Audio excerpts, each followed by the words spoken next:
Good day. Today is Friday, 30th May 2025, and in 2 days' time we will have the second meeting in Istanbul between the Russian and Ukrainian delegations. I understand from comments made by General Kellogg that the United States will be there. Probably General Kellogg, will be in Istanbul. It seems that the Europeans and the British are also going to be there. Jonathan Powell, Keir Starmer's national security advisor, is also apparently heading to Istanbul, as are other European officials. And of course, it's not difficult to understand why, because as I discussed in my programme yesterday, the Russians have made the decision, an entirely understandable decision, to withhold their memorandum. Vladimir Zelensky is bitterly complaining about this and is saying that this is an example, a further act of bad faith by the Russians. But the Russians have withheld their memorandum outlining their ideas for the settlement of the conflict. And the reason that they have done so is not difficult at all to understand. Firstly, they don't want the Ukrainians and the West shaping the narrative about this memorandum by leaking its contents to the media. Secondly, they want the Ukrainians to be presented with this memorandum and to be asked forthwith by the Russians to express and state their own views. And thirdly, it appears that this memorandum anyway is a sophisticated and complex document, and it will go beyond the issues of the Ukraine conflict itself. And the Russians are very keen to have a situation in which the Ukrainians and the Western powers have no option but to comment on it, and that we don't have a repetition of what happened in April 2022, when the Russians sent a set of proposals to the Ukrainians following meetings they had with the Ukrainians in Istanbul, which led to a draft agreement being reached there, only for those proposals that the Russians sent to the Ukrainians to then disappear into the ether when the Ukrainians not only refused to respond to them, but pretended that they'd never been received at all. I mean, they just acted as if those proposals had never been sent to them at all. So the Russians do not want that to happen. Again, they've ensured that the Ukrainians and the West will all be in Istanbul, and they're going to be presented there with the Russian memorandum. Now, I have not obviously read this memorandum. Peskov has been making absolutely clear that the Russians are keeping it very, very close to their chest. They're playing their cards very close to their chest. They're not giving anything away about what its contents say. Lavrov has had two conversations recently with officials from NATO. One was, of course, Marco Rubio, the US Secretary of State, and the other was the Turkish Foreign Minister, Mr. Fidan. And one could see from the Russian readouts a little of what was happening, which is that both Rubio and Fidan, perhaps Fidan even more than Rubio, were anxiously exploring, trying to get from the Russians some indication of what the Russian memorandum contained.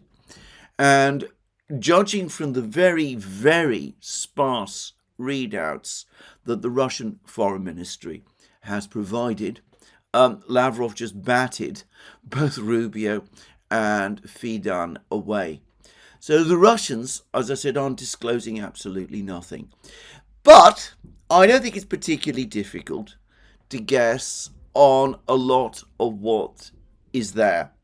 The Russians, at their first meeting with the Ukrainians in Istanbul, made it absolutely clear that they expect the entirety of the four regions to be transferred to Russia, and that they expect the Ukrainians to agree to that and to recognize that fact de jure. The Russians also want all of the other provisions of the original Istanbul Agreement of April 2022 to be implemented, though they want certain further provisions as well. It's likely that they will want even tougher guarantees, for example, that Ukraine will not enter NATO. It appears that they're now demanding that it isn't just Ukraine that gives promises that it will not join NATO and changes its constitution accordingly, but that the Western powers also give written assurances to Russia that Ukraine will not join NATO, and if the reports from Reuters are true, that Moldova, Georgia, and other former Soviet republics don't join NATO either. And I suspect that, contrary to what many expect or want to believe, the Russians will make even tougher demands about restrictions on the size of the Ukrainian armed forces, and quite possibly, in light of all the discussions about deployment of Taurus missiles and such things to Ukraine, that they will want absolute cast-iron guarantees that under no circumstances will Western troops be deployed to Ukraine, and that no Western missiles, long-range missiles, will be deployed to Ukraine either. The European Union has just published an elaborate plan to basically gain control of the Black Sea and to drive out the Russians from there. An impossible project, by the way, given the geography, and certainly whilst Russia is in control of Crimea. I mean, it simply cannot be done any more than NATO control of the Baltic Sea can be established either, as I suspect we will see at some point over the next few years. But the very fact that these harebrained ideas are being floated, the very fact that the Germans are now debating whether to send Taurus missiles to Ukraine. To repeat again, I believe the Taurus missiles are already in Ukraine. The way in which Friedrich Merz is congratulating himself on his cleverness and cunning by saying that this is all strategic ambiguity, keeping the Russians guessing and all of that. The Russians have, by now, an extremely sophisticated intelligence operation in Ukraine. They will know whether the Taurus missiles are in Ukraine or not. Just saying. They'd probably have an equally sophisticated intelligence operation in Germany as well, by the way, but I'm not going to speculate further about that. But anyway, the Russians are under no doubts about where these missiles are and whether they have been deployed. Friedrich Merz may think he's being very clever, but from a Russian perspective, all he comes across is as aggressive and two-faced and duplicitous, just saying. Anyway, all of these comments from the Europeans about the Black Sea, about the Taurus missiles, about assisting Ukraine to build long-range missile strikes, and all of this taken together makes me think that the Russians are more likely than not going to harden still their demands in terms of restrictions on Western military deployments in Ukraine. In fact, they're going to insist that they cannot happen at all, and on restrictions on the size of the Ukrainian armed forces. And I'm going to make a guess that the Russians are probably at some point, if the negotiations continue, maybe not in this memorandum that is going to be presented on Monday, but I suspect that at some point the Russians are going to give a list to Ukraine of the military industrial facilities in Ukraine that they will want to see dismantled. Just saying, just to make it clear that that is precisely the point which we are heading towards. Now, all of this, I think, makes it fairly clear what this memorandum really is. It's not going to be couched in these terms, but it is increasingly gaining something of the look of an ultimatum about it. After all, Medvedev, in his speech to the Legal Forum in St. Petersburg last week, all but said as much, that this is Ukraine's last chance. If they don't agree to the terms that the Russians are going to propose, then the Russians will continue the war until Ukraine has surrendered completely. And the Russians feel increasingly confident that that is the point that they will reach as well. So what I think is going to happen on Monday is that the Russians are going to present the Ukrainians with this memorandum. It's going to be incredibly toughly worded. It's going to make extraordinarily tough demands of Ukraine and by extension of the collective West. The Ukrainians will express anger and that they will reject it completely. The Europeans, the Americans who are there, will be horrified by its contents, or say they are. I'm guessing that some of them already have some insight into what these comments are, into what the contents of this memorandum will be. They have some sense of the provisions that it will contain. And quite plausibly, we will see the talks then break up, the Ukrainians return to Kiev, and we might see that there will be no further response from the Ukrainians to the Russian memorandum, and at that point the war will continue. The Russians will at that point bombard the Ukrainians with further demands, further explanations, but it's quite likely that we will at this point see the end of the negotiating process at the present time, though there is a possibility that it may resume in the autumn as the ongoing Russian offensive begins to have its effects. Now, to repeat again, the United States, I suspect, senses all of this. I've seen a whole cascade of comments from US officials over the last 24 hours, basically saying that this is an unwinnable war for either side, that it is in Russia's best interests to agree to a ceasefire. Again, even after Donald Trump about a week ago, 2 weeks ago, finally acknowledged that the Russians are not interested in an unconditional 30-day ceasefire. I noticed that some US officials are once again coming up with that. They are now saying that it is in Russia's interests to accept such a ceasefire because there is no other way forward to end the war.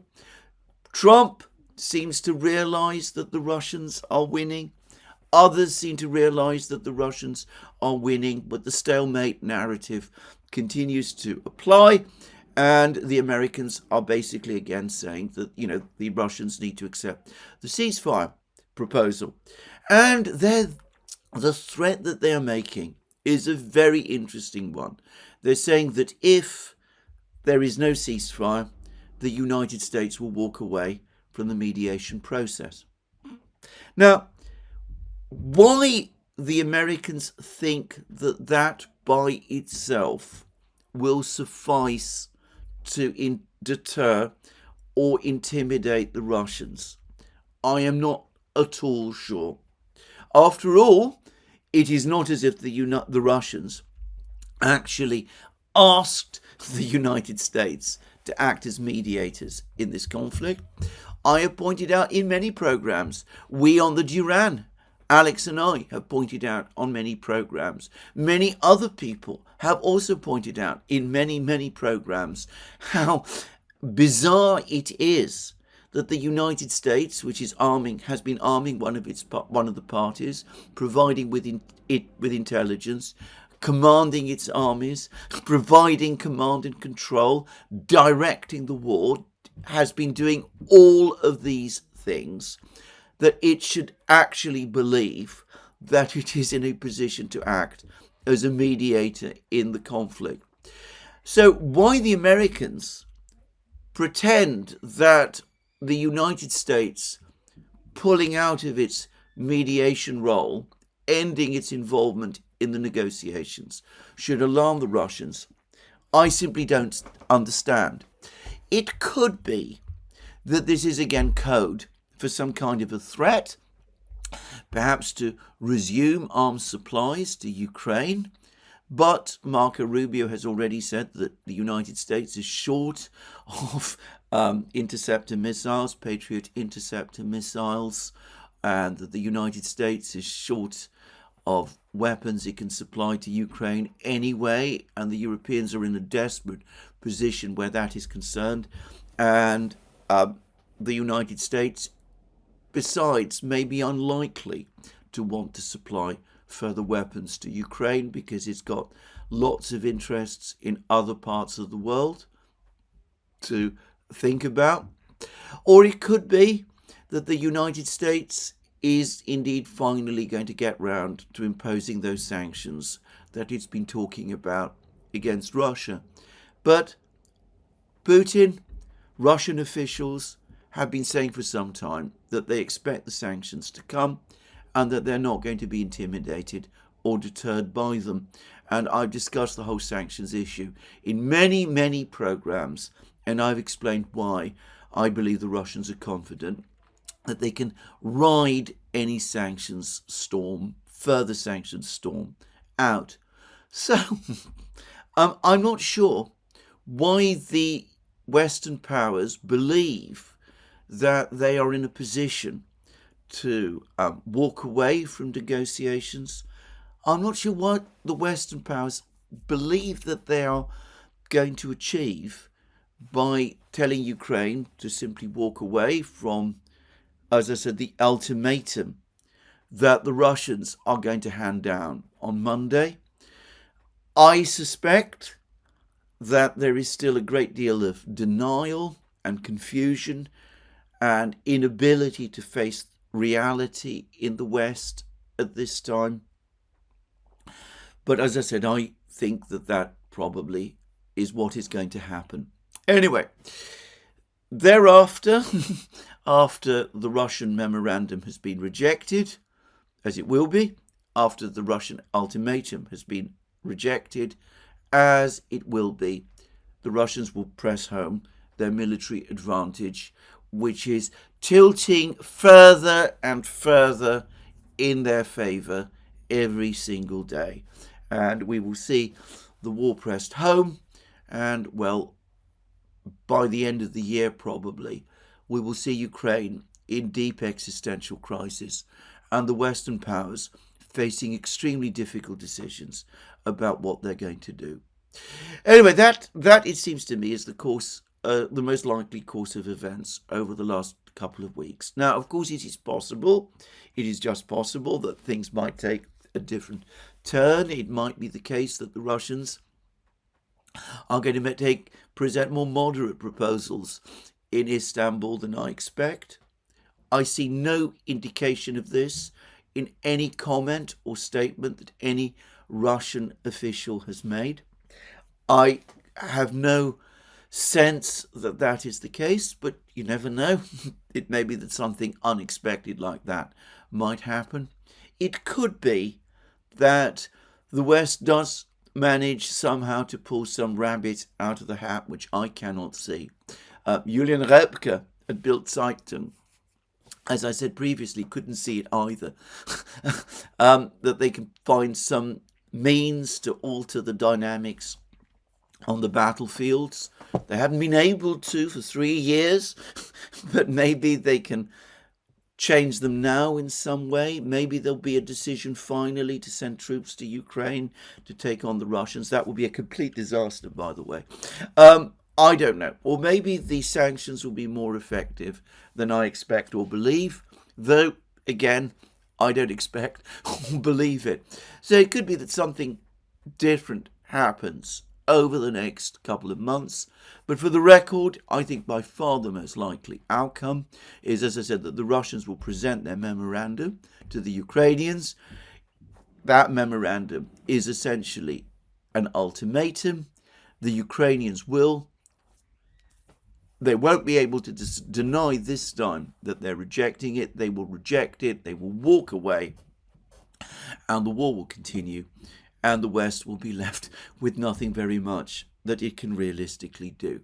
That, it seems to me, is by far the most likely result of what is going to happen. So, anyway, let's wait and see.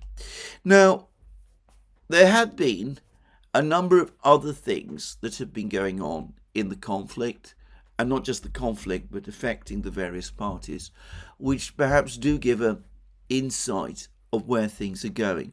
Firstly, China has been making certain moves.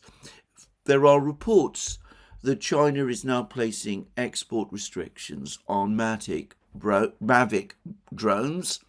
Apparently, it's not only refusing to supply these to Ukraine, that has been true for some time, but I've seen reports that they're now restricting exports of Mavic drones to the West as well. Now, that might be important because the Mavic drones have played a major role in developing Ukraine's own drone arsenal. Many of the drones that the Ukrainians have been launching and modifying and preparing, undoubtedly with Western assistance, have been heavily modified Chinese Mavic drones.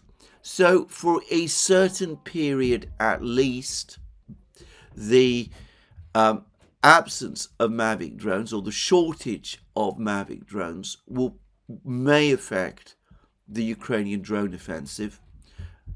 The drone offensive, which, as I've discussed in recent programs, has in fact already actually failed. Just to say. I suspect that the Russians pointed out to the Chinese that Mavic drones were facilitating, the export of Chinese Mavic drones was facilitating the joint Western Ukrainian drone offensive against Moscow. The Chinese would not want to be involved in anything like that, and that was what probably precipitated the Chinese decision to restrict exports of Mavic drones, assuming that these reports are true. The other report, which is true because it is coming from the United States itself, is about the Chinese-American trade negotiations. The US Treasury Secretary Scott Bessent has said that the trade negotiations between China and the United States are currently stalled. The Chinese are not making concessions to the Americans. I never imagined for a moment that they would. The 90-day timetable is ticking away.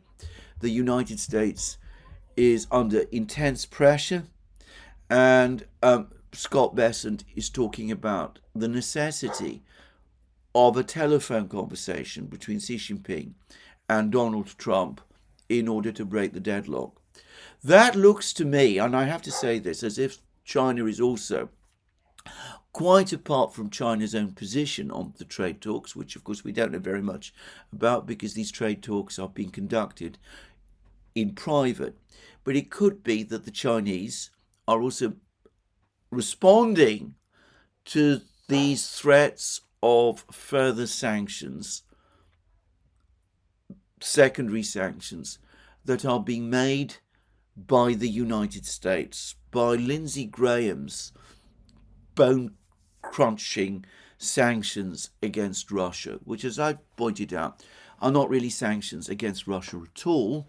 They are a threat to impose 500% tariffs on countries that import Russian oil, with China, of course, being the most important one.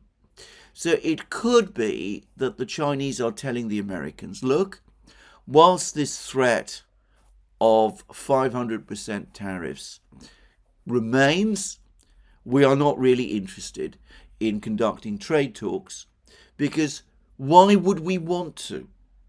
It could very well be that if we came to some kind of an agreement with you, or what we thought was an agreement with you, Congress and the President of the United States might suddenly turn round and sign into law some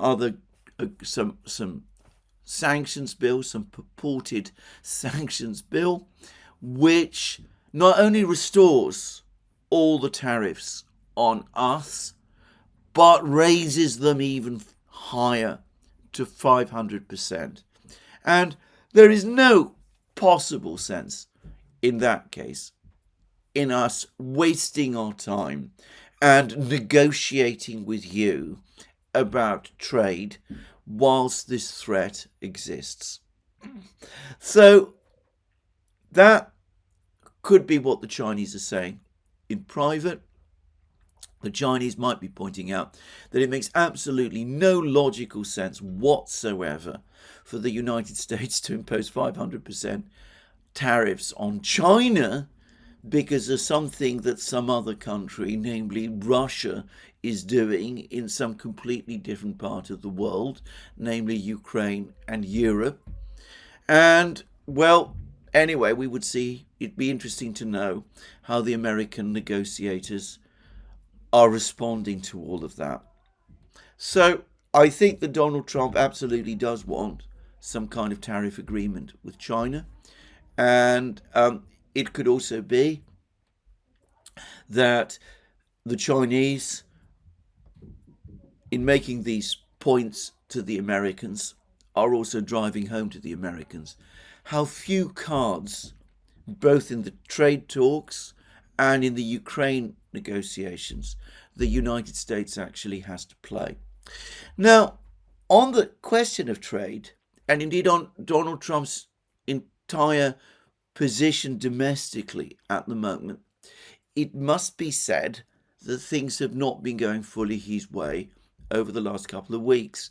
On the one hand, he does seem to be close to getting his budget plan passed by Congress, his big, beautiful bill. It is one which is likely, by the way, to increase the US budget deficit even further. At least that seems to be the larger consensus. I expect that it's true. But anyway, that bill does seem to be getting through Congress. Against that, he's had some problems with the judiciary about his tariff policy. A federal judge suspended his tariffs. I understand that an appeal court has now reversed temporarily that restriction by the federal judge. There will no doubt be further proceedings in the appeal court, and probably it will all end up in the Supreme Court of the United States. Now, I should say that I think Trump will probably win ultimately these legal battles with the federal judiciary, but I'm not absolutely certain about this, because though I'm familiar with the law which Trump is using in order to impose his tariffs, it is nonetheless the case that this is a revenue-raising policy, at least according to him, and the power to raise revenue under the Constitution is vested in Congress. So, though I think, as I said, his tariff policy will probably ultimately survive the various legal challenges, I'm not myself convinced that it is at this moment in time a done thing. And I suspect that there is more uncertainty within the administration on this issue than Trump himself and his officials want to acknowledge. So there is this residual doubt. The second is that Trump has lost a key ally, or someone who at one time looked like a key ally. Elon Musk was at the head of Doge in the weeks after Donald Trump became president of the United States. Doge started very, very strongly. It exposed all kinds of problems with federal overspending. It played a key role in the dismantling of USAID. But the bureaucracy started to combine against it. Members of the cabinet became increasingly critical of Musk. Shareholders in Trump's companies began to respond badly to Musk's involvement in Doge, and Musk has now stepped down. It's just been an announcement, apparently, that he's stepped down from his leadership of Doge. And to be frank, without him there providing Doge with the drive that he gave it, I suspect that Doge has run its course. It's just scratched the surface of federal spending. But it doesn't seem to me as if, in the end, it has actually, in terms of fundamentals, financial and economic fundamentals, achieved very much. And my own sense is that Musk himself has found the whole experience very bruising, and he's rather angry about it. And I don't think he's going to be a firm ally of Donald Trump to the extent that he was in the first weeks of Trump's presidency. So, again, to the extent that Doge and Musk and the other people around Musk formed a powerful group supporting the president in his domestic politics, that appears to be melting away. Now, I'm going to come back briefly to Lindsey Graham and the sanctions bill against Russia. And I'm going to suggest, and I've been thinking a lot about this sanctions bill, because, as I said already, it doesn't seem to me as a sanctions bill that it makes any real sense at all. And I wonder whether the real purpose of this sanctions bill is to provide an impeachment threat to Trump if he doesn't toe the line, the establishment line, on Ukraine. After all, Lindsey Graham is claiming, truthfully or not, that he has the backing of 81 senators, which is, of course, an overwhelming majority of senators in the Senate. We've now had legal challenges, some of which have been successful, against Trump, at least in the short term. There's stories about appearing in parts of the media about what might happen if Donald Trump simply ignores Supreme Court judgments, something, by the way, he has never done. I wonder whether Lindsey Graham and his supporters in the Senate are using this bill that they've put together to say to Donald Trump, look, we back you at the moment. We support you as President of the United States. We're massively impressed by the way in which you came back to win the presidency the second time. But don't take us for granted. There's 81 of us in the Senate. If you deviate too far from policy, including Ukraine policy, we are in a position, if we choose, to make sure that you are not president for very long. So I wonder whether there isn't some element of that in all of this. To repeat again a point I've made already, in spite of all of these moves, it still seems to me that Trump's overall position remains extremely strong. He did win a second term. He is so far in full control of his electoral base, which appears to continue to support him. There's been some queries and statements of concern, but I absolutely do not get the sense that Trump's position is broken or anything like that. But there is now some softness around the edges, and that might explain some of the strange maneuvers that we have seen. Certainly, it is very strange how we have gone from a position 2 weeks ago, after Trump's conversation with Putin, in which Trump came out of that conversation and said that the Russians are not interested in a ceasefire. Let's forget about that. Let's see about getting negotiations between the Russians and the Ukrainians going, to a position today when the Americans are again talking about a ceasefire and seem to see the only purpose of the ceasefire or of the negotiations as bringing us to the point of a ceasefire. So anyway, there we are. So this is where I think we have reached at the present time.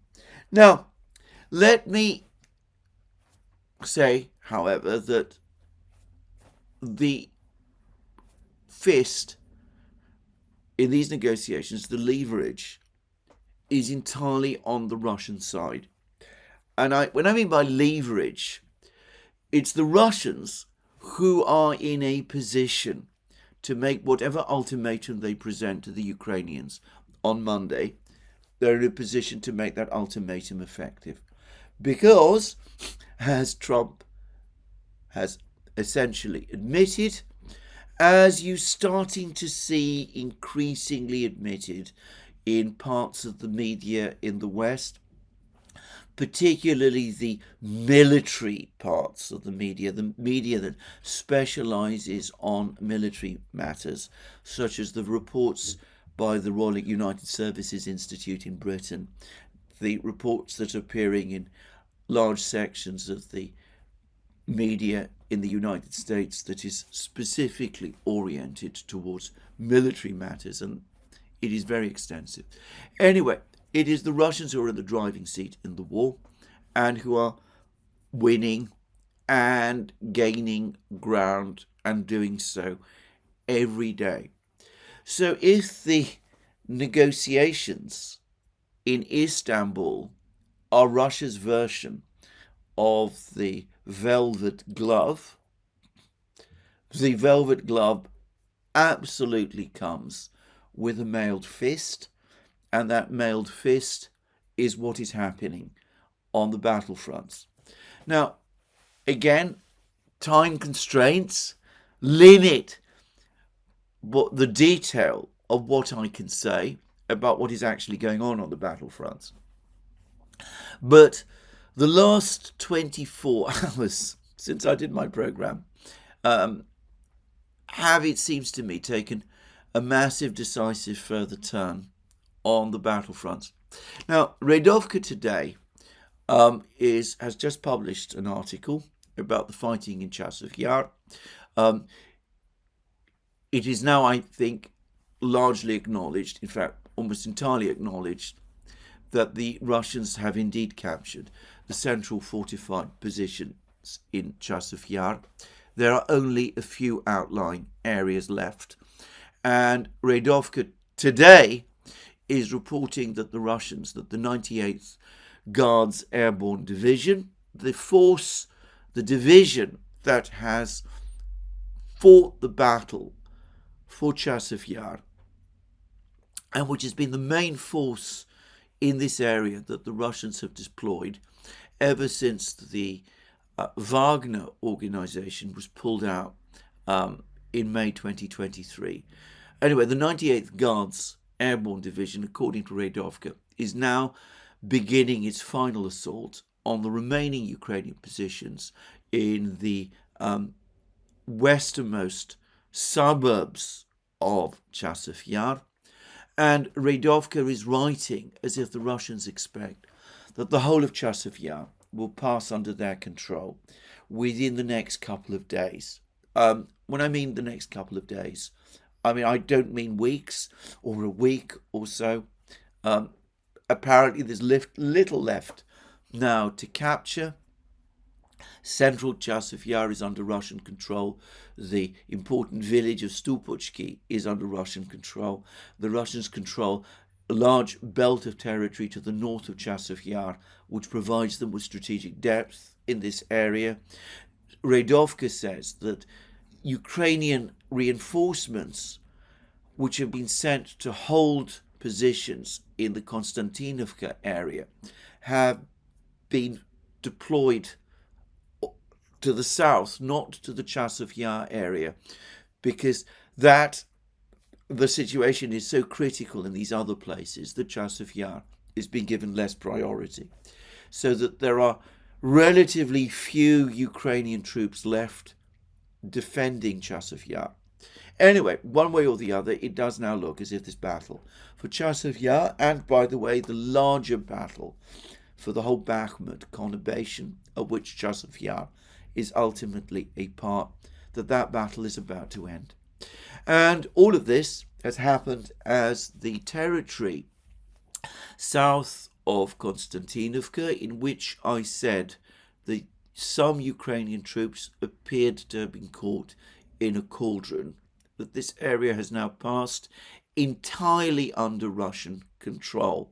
It is not clear what happened to the Ukrainian troops who were there, whether they escaped, whether they were captured, whether they were killed. There's no reports about this, but all of the major mapping projects appear to confirm that this area south of Konstantinovka has now passed entirely under Russian control. And the Russians continue to advance around Konstantinovka. And of course, when Chasov Yar is fully brought under Russian control, then the Russians will have the high ground relative to Konstantinovka, and the ability of the Ukrainians to defend Konstantinovka will no doubt start to be limited. And the Russians have been advancing in all sorts of other places as well. And the most dramatic advances appear to be taking place around Pokrovsk. The Russians have taken strong positions to the southwest of Pokrovsk. I believe that they are actually entrenched in the southern suburbs of Pokrovsk. But perhaps the most alarming development for the Ukrainians is that the Russians are pushing northeast of Pokrovsk, locations which just a few weeks ago, back in March, I don't think anybody would have expected them to advance so fast in this area. Anyway, I don't think it's the case any longer that you can speak of Pokrovsk being taken in some kind of semicircle or anything like that, or pincers. I think that outright encirclement of Pokrovsk is now becoming a real possibility. And our old friend Andrei Marochko has now also been talking about the situation around Pokrovsk. He has said that Ukrainian reserves around Pokrovsk have been almost entirely defeated. He's perhaps exaggerating, but it does look as if the Russians, as I said, are pushing north from Malinivka, capturing other places northeast of Pokrovsk. They're coming very close to controlling all the supply lines. Their drones are active all around the Pokrovsk area. The speed of the Russian advances in this area, at least, appears to be measured by kilometers a day rather than the hundreds of meters that some people are saying. In fact, my general sense, if I have to be frank, right across the battlefronts, and I'm not even going to discuss what's going on in the South Donetsk area towards the Dnieper, by the way, or in Zaporozhye region, where there have also been important Russian advances. My own overall sense is not only are the Russians advancing right across the battlefronts, but they are advancing against disintegrating Ukrainian resistance right across the battlefronts. Once upon a time, if the Russians advanced and captured a position, the Ukrainians would immediately counterattack.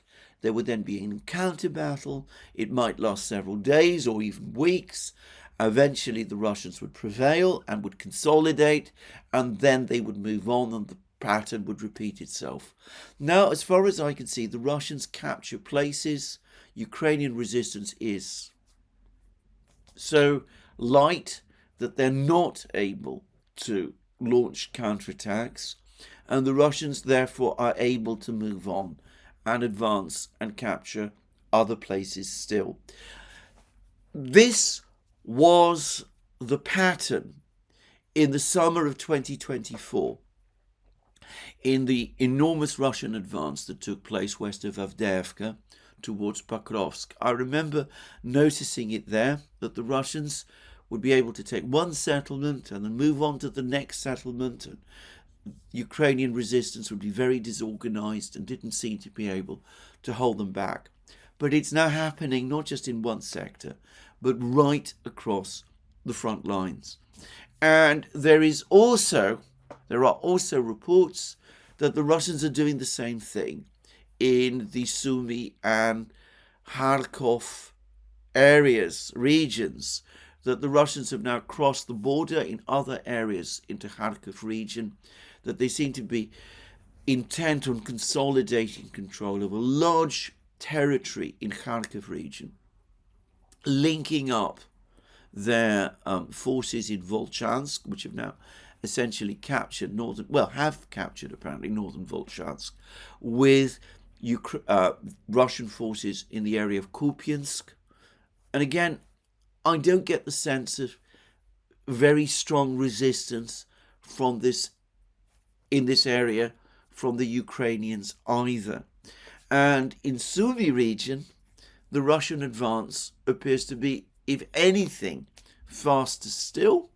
The Ukrainians are holding out still in the fortified village of Yunakovka, but there are reports that this village is about to fall under Russian control as well. And, well, there's supposed to be a forest between Yunakovka and the city of Sumy, and there's been much speculation that the Ukrainians could establish strong fortified positions there, except that the Russians are now advancing into other areas of Sumy region as well.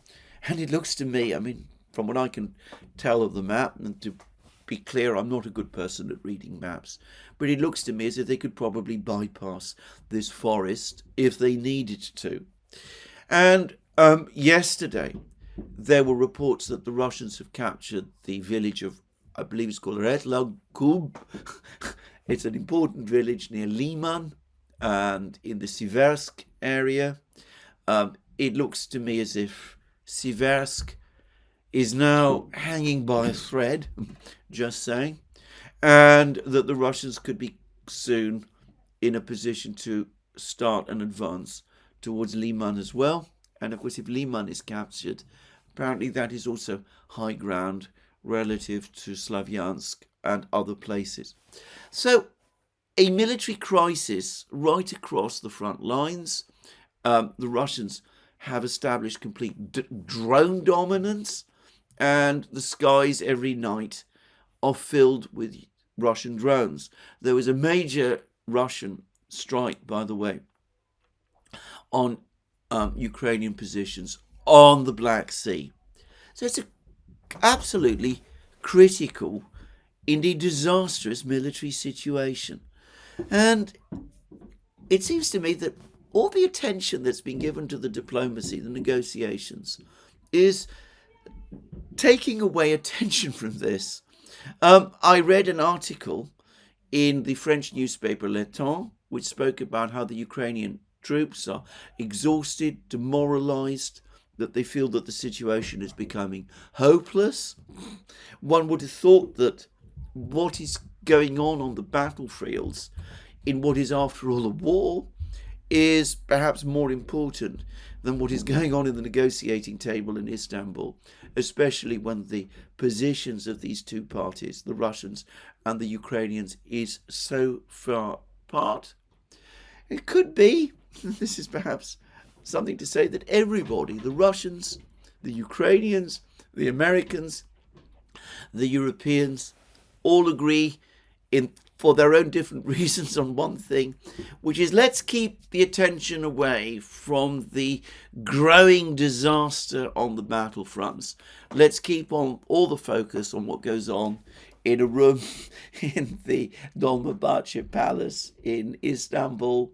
Let's not worry too much about the fact that Chasiv is about to fall and Konstantinovka is about to fall and Pokrovsk is about to fall, and that the Ukrainian army is disintegrating, and that attempts to enlist more troops into the Ukrainian army have been a complete failure. Let's not talk or discuss or comment about any of that, because we don't want people to start doing reckless and extreme things like launching missile strikes on Moscow. Let's keep them, for the time being at least, talking about negotiations in Istanbul, which are going nowhere. Well, maybe I'm being altogether too cynical here, and I suspect I am. I'm sure that nobody in any of the Western capitals or in Moscow is actually thinking in this way. Certainly, Zelensky, who continues to show no sign of any interest in negotiations, he continues to demand more and more military assistance from the United States. He's made further comments saying that the United States has a duty to defend Ukraine, even if it perhaps feels itself unwilling to do so, which is an extraordinary statement, by the way. Again, pointing to the extreme sense of entitlement that the Ukrainians appear to have. They're unwilling to negotiate, they're unwilling to make concessions, they're unwilling to do anything, but they do demand, they insist that they be given everything that they want, and that has been the story with them, well, since 2014, when the Maidan coup, seizure of power, revolution, call it whatever you will, took place. Anyway, there we are. This is where I'm going to finish today's program. It'll be interesting tomorrow to find out whether we got any more news about the negotiations on Monday, and it'd be interesting to see also where the further developments on the military fronts are.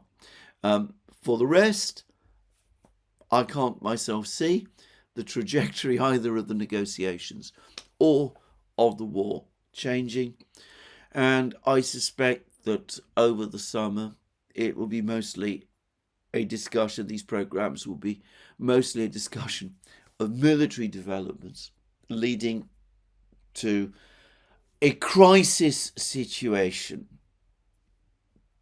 perhaps in the autumn, when Ukraine's imminent defeat can no longer be concealed from Western politicians or from the Western public, and then we will probably see a huge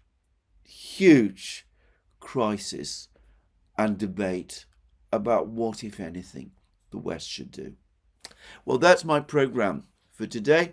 There'll be more from me soon. Let me remind you again, you can find all our programs on our various platforms, Locals, Rumble and X. You can support our work via Patreon and Subscribestar. Don't forget that you can also check out our shop. Links under this video. Last but not least, if you've liked this video, please remember to tick the like button and to check your subscription to this channel. That's me for today. More from me soon. Have a very good day.